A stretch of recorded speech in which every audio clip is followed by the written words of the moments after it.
Dear friends, welcome back to Gyan Sagar. My self प्रेरणा दसरौंदी और आज हम लोग यहाँ पे डिस्कस करेंगे सेमेस्टर 3 का आपका इंग्लिश ऑनर्स MJ4। ओके, ये रांची यूनिवर्सिटी और नीलांबर पीताम्बर यूनिवर्सिटी यानी NPU दोनों के लिए इम्पॉर्टेंट है। दोनों का सिलेबस सेम है, तो आप दोनों देख सकते हैं। और ये PDF आपको कहाँ मिलेगा? तो हमारे ज्ञान सागर चैनल ऐप पे मिलेगा। ओके, जस्ट ओनली 60 रुपीज़ में है, जो आपको सेमेस्टर 8 तक आपको ये मिलता रहेगा। नॉट ओनली मेजर पेपर्स, इसमें आपको जो माइनर पेपर होते हैं, EC पेपर, सेक पेपर जो होते हैं, वो सारा इसमें मिलेगा। ठीक है, कब तक? तो सेमेस्टर 8 तक। तो चलिए अब हम लोग क्या करेंगे, इसमें सिलेबस को डिस्कस करेंगे, उसके बाद कुछ इंपॉर्टेंट क्वेश्चंस देखेंगे। ठीक है, चलिए देखिए हमारा पेपर का नाम क्या है, Indian writing in English and in translation.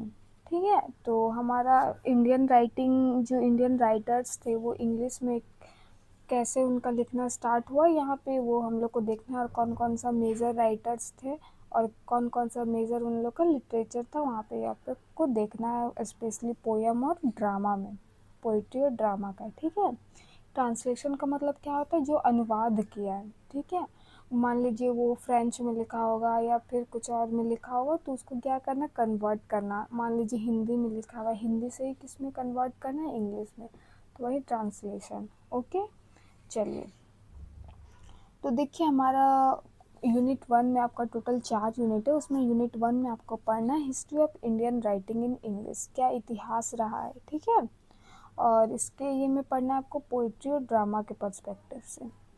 फिर आप देखिए यूनिट 2 में देखिए तोरू दत्त का है आवर कैसोरिना ट्री, जो क्या है कि पुराने मेमोरी पे बेस्ड है। ठीक है, वो वहाँ पे मेमोरी का, चाइल्डहुड का, नेचर का, इस बारे में हमारे यहाँ पे पोएट बताते हैं। फिर डेरिजियो का है आपका the harp of India. Okay, the harp of India, इसमें क्या होता है कि जो हमारे देश के गौरव है उनके लॉस पे है। ठीक है, फिर आपका कमला दास का होगा माई ग्रैंड मदर्स हाउस। यहाँ पे दिखाते हैं कि कैसे बचपन में हम लोग एकदम सिक्योर रहते हैं, किसी से डर भय नहीं रहता है, हम लोग को अनकंडीशनल लव मिलता है। तो उसी के बारे में, वो उसी एक्सपीरियंस के बारे में यहाँ पे उन्होंने शेयर किया है, बताया है। फिर आपका निज्म इजिकल का है the night of the scorpion. ठीक है, तो ये एक गांव के बारे में है, इसको देख लेंगे हम लोग आगे। देखिए फिर सरोजनी नायडू का है द पालकी बियरट्स, मतलब इसमें है कि जब दुल्हन जाती है ना पालकी में, तो वहाँ 4 लोग पकड़ते हैं, तो कितना वो खुशी, उत्साह, आनंद का बात होता है, उसका क्या क्या रिचुअल है, तो वही यहाँ पे बताया गया है। ठीक है, आपका यहाँ पे यूनिट 3 में है कि महेश दत्तानी का फाइनल सॉल्यूशंस। ठीक है, ये क्या है, हमारा ड्रामा है। ओके, क्या है, फाइनल सॉल्यूशंस। फिर आपको यूनिट 4 में पढ़ना है धर्मवीर भारती का अंधा युग। ठीक है, जो कि कौन ट्रांसलेट किया है, आलोक भाला ने, भल्ला। ओके, तो ट्रांसलेट मतलब क्या हो सकता है, वो हिंदी में होगा, संस्कृत में होगा, और उन्होंने इंग्लिश में इसको ट्रांसलेट किया है। ठीक है, अंधा युग क्या, वो ये जो महाभारत का तो जो युद्ध चल रहा था, उसके अंतिम ये में लिखा गया था कि कैसे नैतिकता का पतन हो रहा है, ये सब के बारे में। ओके, तो चलिए सबसे पहले हम लोग देखते हैं इससे कुछ MCQ क्वेश्चन। MCQ बोल के आप स्किप ना करना कि बस 5 क्वेश्चंस तो आएंगे, इसी से हम लोग को चैप्टर का थोड़ा बहुत समझ में आता है। ओके, देखिए पहला क्वेश्चन है हमारा, what is Indian writing in English. तो इंडियन राइटिंग इन इंग्लिश है क्या आखिर? तो it refers to literature written by Indian authors in Indian English language, जो भी हमारे इंडियन ऑथर्स है, जैसे कि अभी आप देखिए कमला दास, ठीक है, ये सब निज़िम इसिकल, तो ये सब क्या हमारे इंडियन ऑथर्स है। और उन्होंने क्या किया, लिटरेचर को इंग्लिश लैंग्वेज में लिखा, किसी ने ट्रांसलेट किया, तो वही चीज़ है। ठीक है, उसके बाद सेकंड नंबर पे when did Indian writing in English begin. तो ये इंग्लिश में लिखना कब स्टार्ट हुआ भाई? तो अर्ली 19th सेंचुरी में स्टार्ट हुआ, जब हमारा ब्रिटिश जब हमारे पे रूल कर रहे थे, उसी टाइम जब। ठीक है, थर्ड में है name one early Indian English writer. तो कौन है? राजा राम मोहन रॉय, जो सती प्रथा वगैरह में क्या किए थे, विरोध किए थे, याद होगा अगर आपको तो। फोर्थ में है what influenced Indian writing in English. तो क्या चीज़ इन्फ्लुएंस करता है इंडियन राइटिंग को?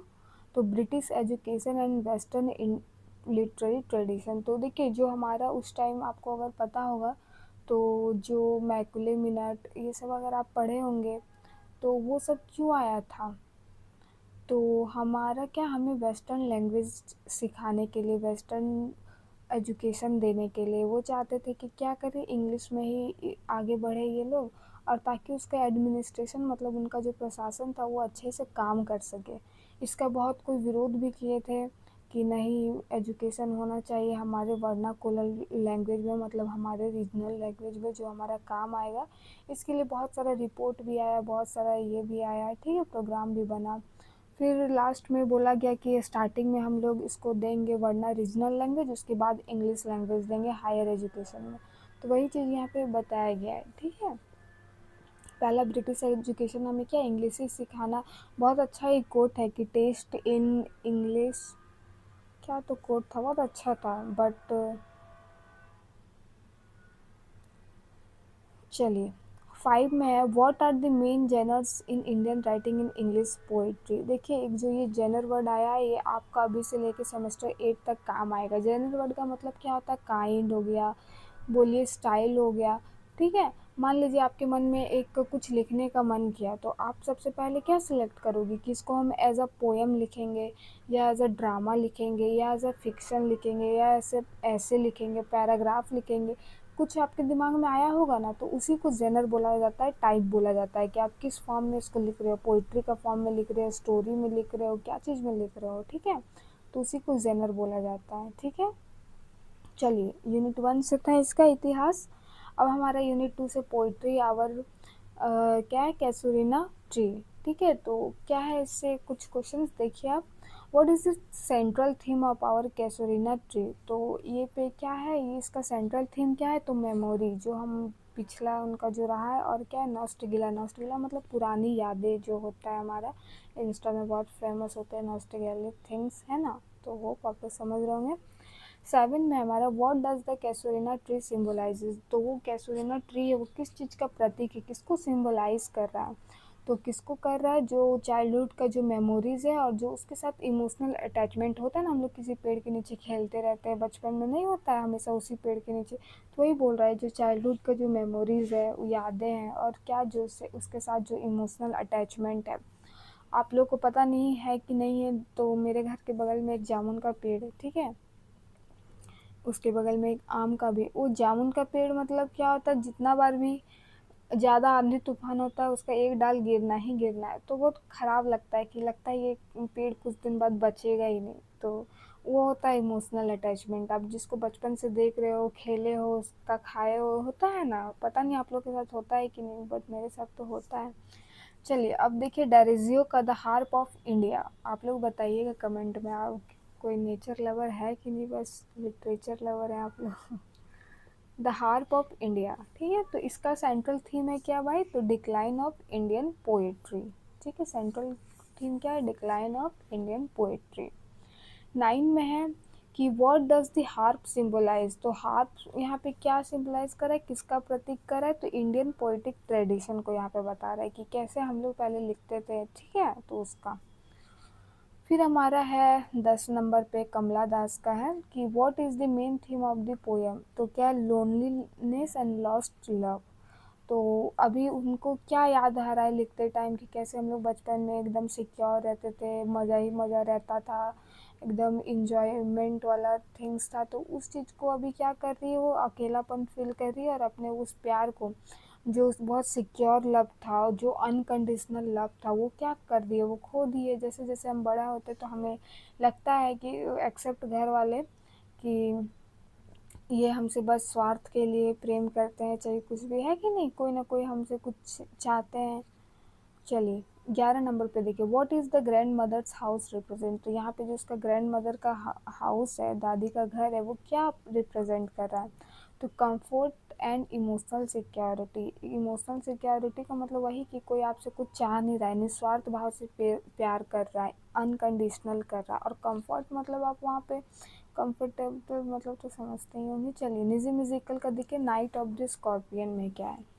तो ये पोएम किसके बारे में है? What is the poem about? A mother suffering after a scorpion bite. तो उसकी माँ को काट देता है बिच्छू ना, तो उसी का है। 13 में what is the main message of the poem? तो मेन मैसेज क्या है इस पोएम का? Mother selfless love. ओके।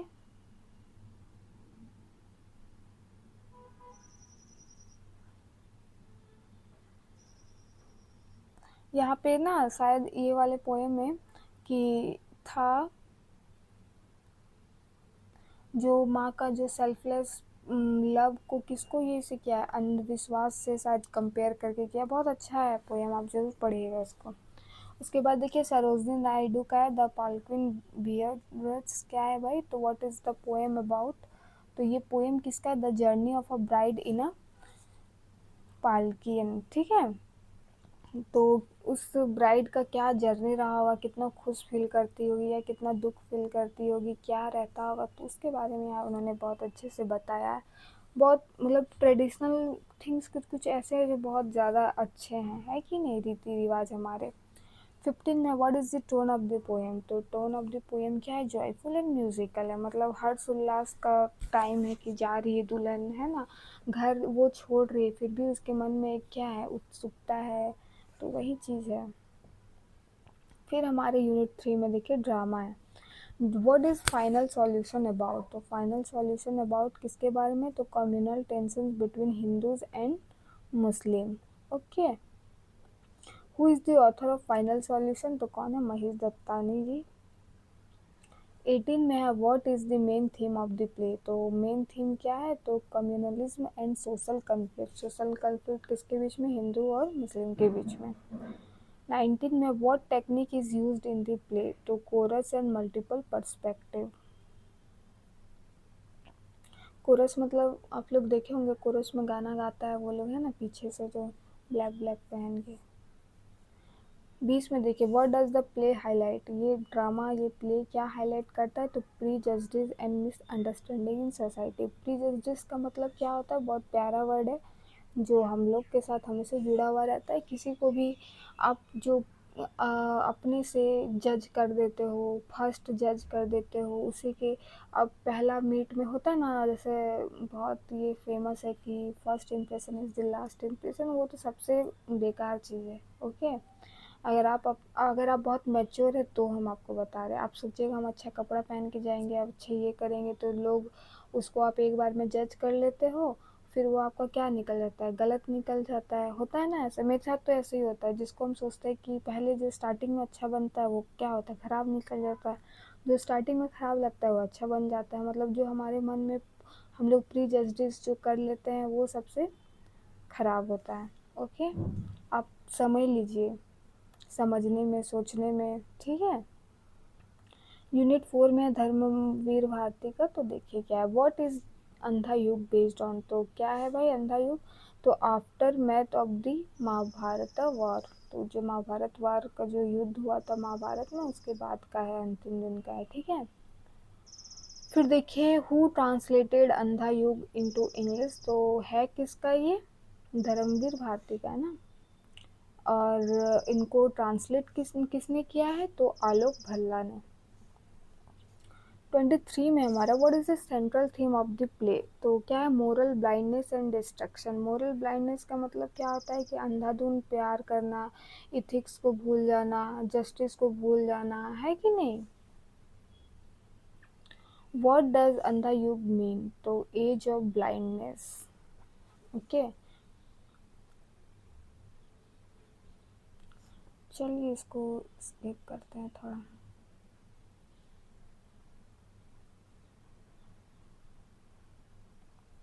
अब हमारा क्या है, लॉन्ग आंसर क्वेश्चन टाइप में एक दो हम लोग डिस्कस करके उसके बाद इंपॉर्टेंट क्वेश्चन ये कर देंगे, आप उसको नोट कर लीजिएगा। अदरवाइज पीडीएफ बाय करना होगा तो पीडीएफ बाय कर लीजिएगा। ठीक है। और आप लोग कमेंट कीजिएगा, आप लोग कोई धनबाद में से हैं क्या? ठीक है। मेरा होम टाउन धनबाद है।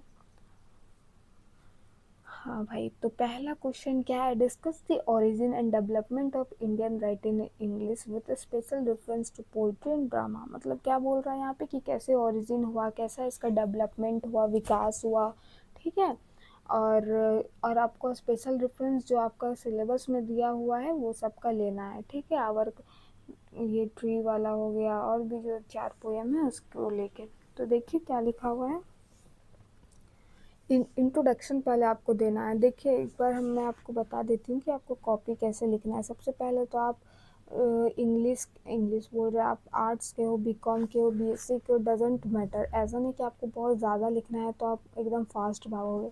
कैसे भी करके आपको मार्जिन खींचना ही खींचना है, ठीक है। मार्जिन खींचना ही खींचना है, मार्जिन हमेशा खींचिए। जैसे ये इंट्रोडक्शन लिखा हुआ है तो कोई भी चीज़ का ना इंट्रोडक्शन लिखिए, उसका मेन बॉडी लिखिए, उसके बाद कंक्लूजन कुछ दे दीजिए। इंग्लिश में तो ऐसा कंक्लूजन टाइप में कुछ होता नहीं है, बट अगर आपको मार्क्स चाहिए तो आप वही सब काम कीजिए। इंट्रोडक्शन को ब्लैक पेन से लिखिए, फिर जो बीच में रहेगा उस टॉपिक को लिखिए।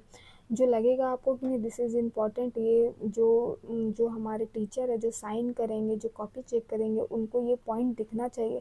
तो वो तो स्कैनर तो उनके आँख में लगा हुआ नहीं है कि तुरंत वो देख लेंगे, हो सकता है स्किप करके चेक करें। कोई भरोसा नहीं है कि नहीं। सारे टीचर्स को लेकर नहीं बोल रहे, बट टेस्ट तो जनरल मार्किंग ही होता है ना हमारा।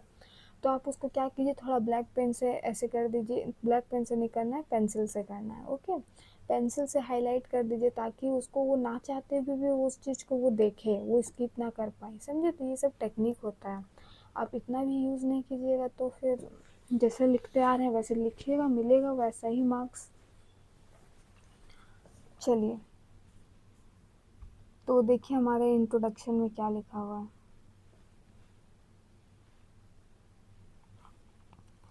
मेरा कभी भी पता है ग्रेजुएशन में 8 से सीजीपीए से कभी नीचे नहीं आया। क्यों नहीं आया? क्योंकि हम लिखते कम थे और सजाते ज़्यादा थे। मान लो हाईलाइट कर दिया कुछ, समझे। तो ऐसा नहीं कि हम सब पढ़ के जाते थे या कुछ होता था, लेकिन क्या होता है कि कॉपी अच्छे से लिखना, क्वेश्चन ख़त्म होने पे उसको अंडरलाइन कर देना। तो कुछ कुछ डिसिप्लिन होता है जो आपको देख के आदमी हंसेगा कि इसके पास देखो कितना टाइम है, लेकिन वही चीज़ क्या होता है, हेल्प करता है, ठीक है। चलिए, Indian writing in English is a significant branch of modern Indian literature that emerged during the colonial period. It reflects the culture, social and political experience of India expressed through the English language। यहाँ पे क्या बता रहा है कि वही colonial period, मतलब जब हम लोग क्या थे, गुलाम थे, ठीक है। और वो इंग्लिश लैंग्वेज में लिख कर क्या करते थे, प्रचार प्रसार करते थे। हो सकता है वो अपना कल्चर को दिखा रहे, हो सकता है वो अपने सोशल को, सामाजिक स्तर को दिखा रहे, या पॉलिटिकल का दिखा रहे, ठीक है। तो इस थ्रू अपने इंग्लिश लैंग्वेज के थ्रू ये अपना दिखाते थे। The development of the literature is closely connected with British education, colonial influence and the rise of nationalism. तो इसमें जो इंग्लिश आज हमारा इतना है तो कहीं ना कहीं ब्रिटिश एजुकेशन का ही प्रभाव है ना। हाँ, पूरा हम लोग बॉयकट तो कर दिए थे, लेकिन आज वही चीज़ हम लोग का क्या आ रहा है, काम आ रहा है। सेकेंड ऑफिशियल लैंग्वेज, सेकेंड मतलब सपोर्टिव लैंग्वेज है कि नहीं। फिर देखिए इसका ओरिजिन क्या है। The origin of Indian writing in English can be traced back to the early 19th century when English education was introduced in India. जैसे कि हमारे जो थे उन्होंने क्या किया, इंग्लिश एजुकेशन, ब्रिटिश एजुकेशन को इंट्रोड्यूस किया, वेस्टर्न कल्चर को हमारे अंदर इनकलकेट करने का कोशिश किया। तो वहीं से स्टार्ट हुआ, ठीक है। The establishment of institution and the influence of western thought encourage Indian to write English. सही बात है। अब जो समाज में जो इन्फोर्स किया जाएगा आप उससे क्या होंगे, इन्फ्लुएंस्ड होंगे। Early writers like Raja Ram Mohan Roy played a crucial role in the initiating this tradition. और राजा राम मोहन जो एक ये थे, फ्रीडम फाइटर थे, तो उन्होंने जब इसको अपनाया तो हम लोग कौन है, उन्होंने कुछ सोच के ही ये किया होगा, स्टार्टिंग इन्होंने किया। तो देखिए आज है जगह पे। English became medium not only for communication but also intellectual expression and literary। और बस एक जो इंग्लिश जो भाषा है सिर्फ कम्युनिकेशन मतलब संचार, बस बात करने के लिए नहीं, बल्कि ये क्या हो गया, इंटेलेक्चुअल एक्सप्रेशन और हमारे साहित्य से भी जुड़ गया और क्रिएटिविटी से भी। Initially Indian writers imitated western style but gradually they developed their own voice। पहले क्या होता था, जो वेस्टर्न स्टाइल होता था, जो रूल्स होते थे, है ना, जो फ्री वर्ड्स में नहीं लिखते थे उन्हीं को फॉलो करते थे, बट ग्रेजुअली उन्होंने क्या किया, अपना ओन रूल रेगुलेशन नॉर्म्स उन्होंने डेवलप किया, ठीक है, और अपना ये में आ गए धीरे धीरे ट्रैक में। अब स्टार्टिंग में ही तो अपना स्ट्रक्चर नहीं बना सकते हैं ना दूसरे के लैंग्वेज को। अब देखिए डेवलपमेंट कैसे हुआ पोइट्री का। Indian poetry in English has undergone significant transformation over time. सही बात है, एक दिन का तो ये चीज़ है नहीं कि हाँ ये हो गया, अलग अलग जोन में अलग अलग ट्रांसफॉर्मेशन हुआ होगा, है कि नहीं। हाँ ट्रांसफॉर्मेशन वही मतलब जो जो आप लोग जिम बॉय लोग में दिखता है ना, बिफोर 80 days आफ्टर, तो वही वाला है इसका भी, ठीक है। In the early phase poet like Henry Louis Desario were influenced by Romanticism. His poem "The Harp of India" reflects a deep concern for the decline of Indian poetic tradition. Later poets like Toru Dutt introduced Indian themes and emotion into English poetry. अब western poetry में वो उन्होंने क्या अपना Indian themes को, जो हमारा ideas है, थॉट्स है, कल्चर है, अब उनको धीरे धीरे इन्होंने क्या किया, इंट्रोड्यूस करना स्टार्ट किया। Her work shows a blend Indian sensibility and western form. और उसके बाद इन्होंने क्या एक बहुत बड़ा कंट्रीब्यूशन दिया, है कि नहीं।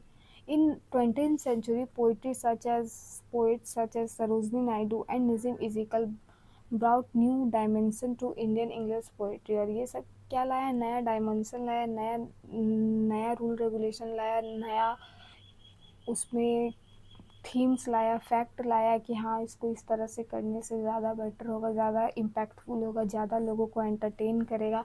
क्योंकि पहले क्या होता था, एंटरटेनमेंट पर्पस से ही लिखा जाता था, है ना।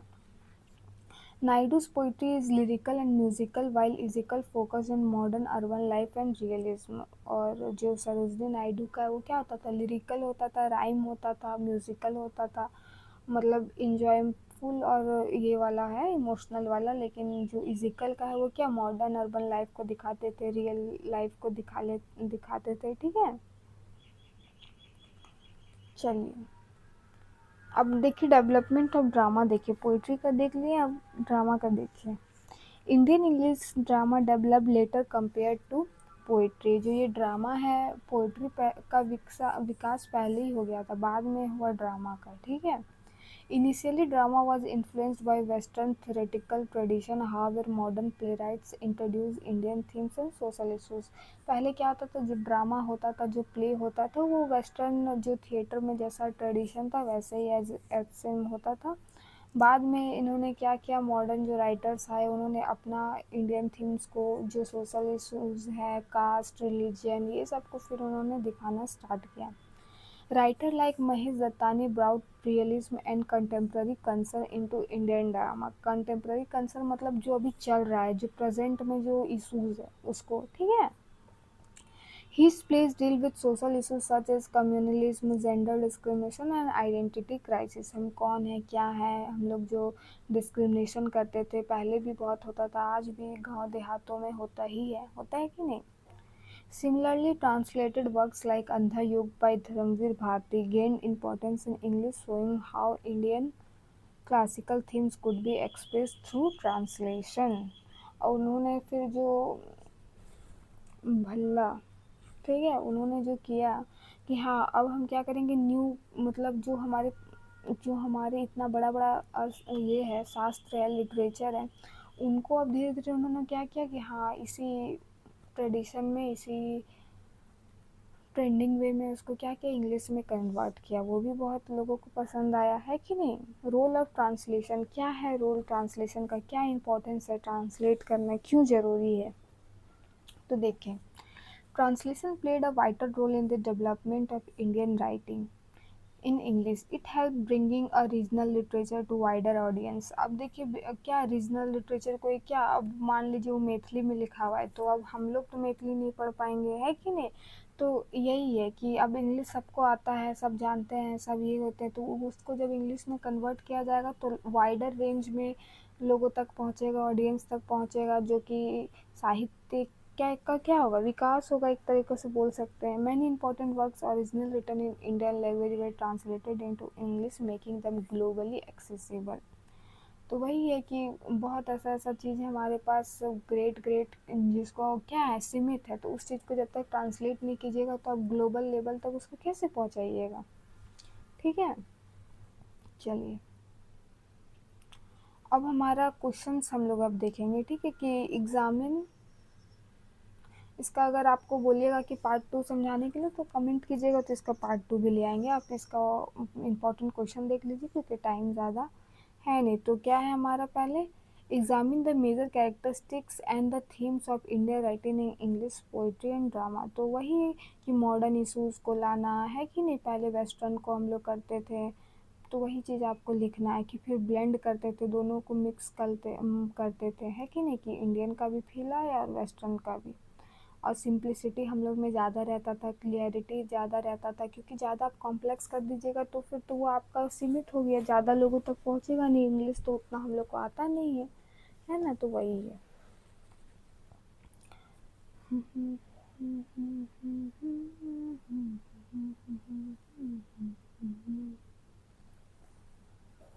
यूनिट 2 से discuss the theme, imagery and significance of Toru Dutt's poem our casuarina tree. तो वही नॉस्टगिला मेमोरी से जुड़ा हुआ है, अटैचमेंट से जुड़ा हुआ है, अपना पर्सनल लॉस से जुड़ा हुआ है, तो वही आपको करना है। ठीक है, वो याद कर रहे हैं और वो क्या बताते हैं, जो हमारी यादें हैं, मेमोरी, वो क्या है, इमॉर्टल है, मतलब अमर है, कभी वो मर नहीं सकता, वही बता रहे हैं। ठीक है,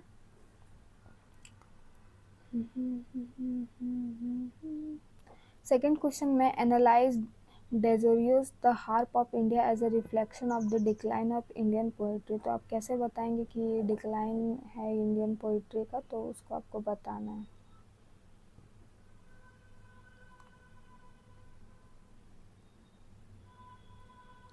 थर्ड में discuss the theme of loneliness and nostalgia in Kamala Das my grand mother's house. तो आप कैसे यहाँ लोनलीनेस और नॉस्टगिला का यहाँ पे बोला जा रहा है थीम है, तो वही आपको लिखना है। तो वही आपको लिख देना है कि बचपन में हम लोग सिक्योर रहते हैं, सेल्फलेस नहीं, मतलब अनकंडीशनल लव मिलता है, तो वही सब आपको यहाँ पे लिखना है। ठीक है,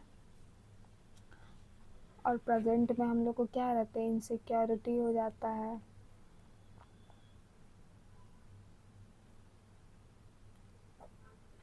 4 में है examine the themes and narrative style in his musical the night of the scorpion.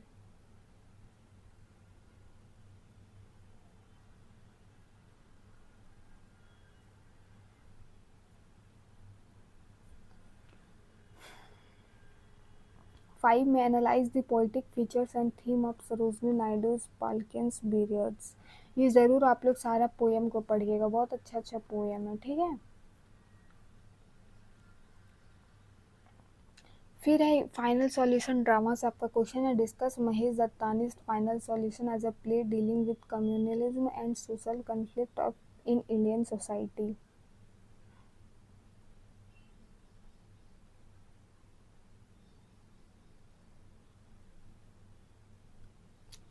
Unit 4 में है अंधा युग से क्वेश्चन है, discuss Andha Yug as a tragedy of moral blindness and it relevance in modern times. Still वो तब का लिखा हुआ है अर्ली 19th में, बट अभी भी स्टिल हमारे साथ वो रिलेवेंट है, तो वही चीज़ आपको यहाँ पे बताना है। ठीक है, धृतराष्ट्र का है इतना गलत, वो जान रहा है कि गलत कर रहा है, फिर भी अपना बच्चा है भाई, तो वही चीज़ अभी भी है। 2 में है कि analyse the issue of myth and symbolism in Dharamvir Bharati Andha युग।